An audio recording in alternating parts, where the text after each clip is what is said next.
Hey everyone, my name is Mike Amsel, and today I'm going to be talking about audio, and more specifically how by stepping up your audio, you can actually improve the overall quality of your videos.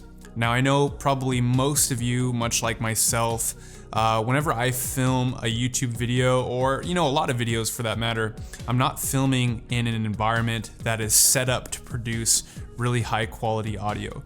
For example, like today's video, I'm filming in the living room of my apartment. I've got my really loud refrigerator, maybe 20, 30 feet away from me. I live right on a pretty noisy and busy road with a lot of cars and traffic. And yet, with all of that, I'm still able to get really clean, professional quality audio. And you can too, and to be honest with you, it's not that hard. So today's tutorial, we're gonna be doing it in Adobe Audition. Now, if you've never used that software before, I know when you first open it, it can look pretty scary and intimidating, but I'm gonna show you some really easy techniques and some really easy methods that are gonna help take your audio to the next level. So let's go ahead and open up the computer and I'll show you how. All right, so once you open up Adobe Audition, this is what it's going to look like. You have your different workspace panels, very similar to something that you would see on Photoshop or Premiere Pro or any of those other ones. So what you're gonna wanna do first is import your file. I've got mine selected right here. And once you do so, here is your waveform. This is what it looks like.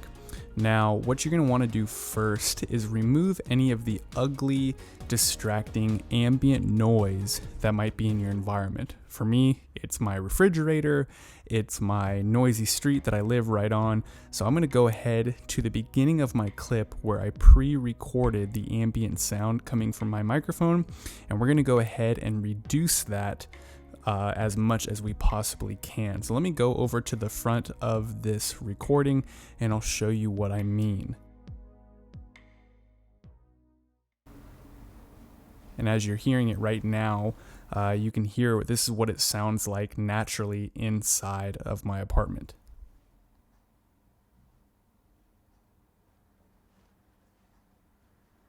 So what we're gonna wanna do is just get rid of that. So to do so, we're just gonna highlight that section and then go up to Effects, Noise Reduction, and we're gonna capture the noise print. By doing this, we have told Adobe Audition what we want it to analyze and what we want it to reduce. So after we do that, we're actually gonna highlight the entire clip, go back up to the Effects, Noise Reduction, and we're gonna do the noise reduction process. Now for me, I like the settings to be the noise reduction at 50%, reduce by 10 decibels. But if you feel like this effect is too much and it's affecting your actual audio, your dialogue, you can start to play with these adjustments. But for me, I really like the 50% and reduce by 10 decibels. Once you've found that, go ahead and click apply, and it's going to apply that effect to your audio clip.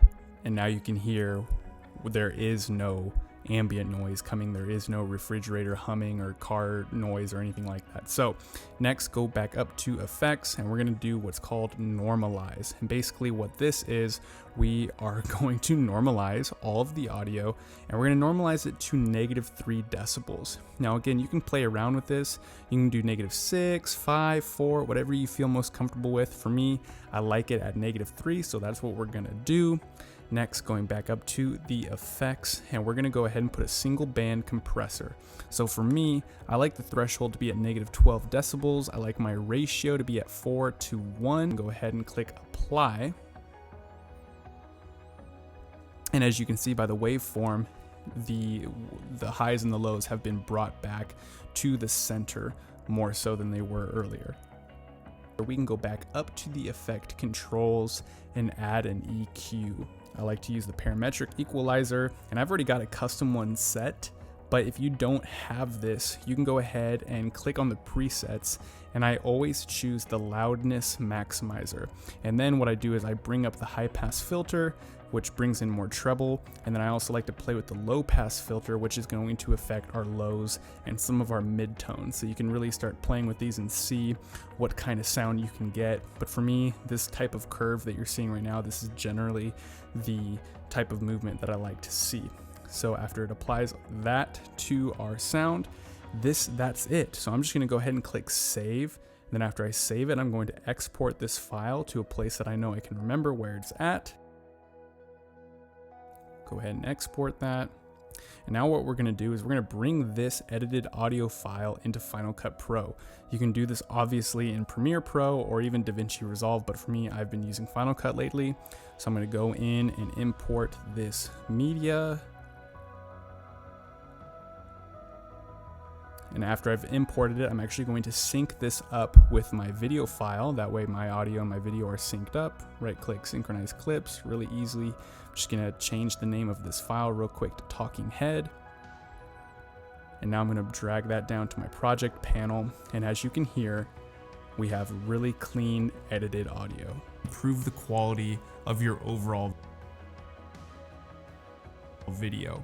Now, I think we all know the importance of audio, and I think the reality, all right, and just like that, you can take your audio to the next level, which ultimately is gonna help take your videos to the next level. If you enjoyed today's episode, make sure to leave it a like, hit that thumbs up button. If you're not subscribed to this channel, I make videos just like this, usually every single week. I have to say usually because I missed my upload last week, but I make videos on this channel consistently. So if you enjoyed today's video, consider subscribing. That way you're the first to know anytime I make a post. But anyways, thank you guys so much for watching today's video. I will see you in the next one.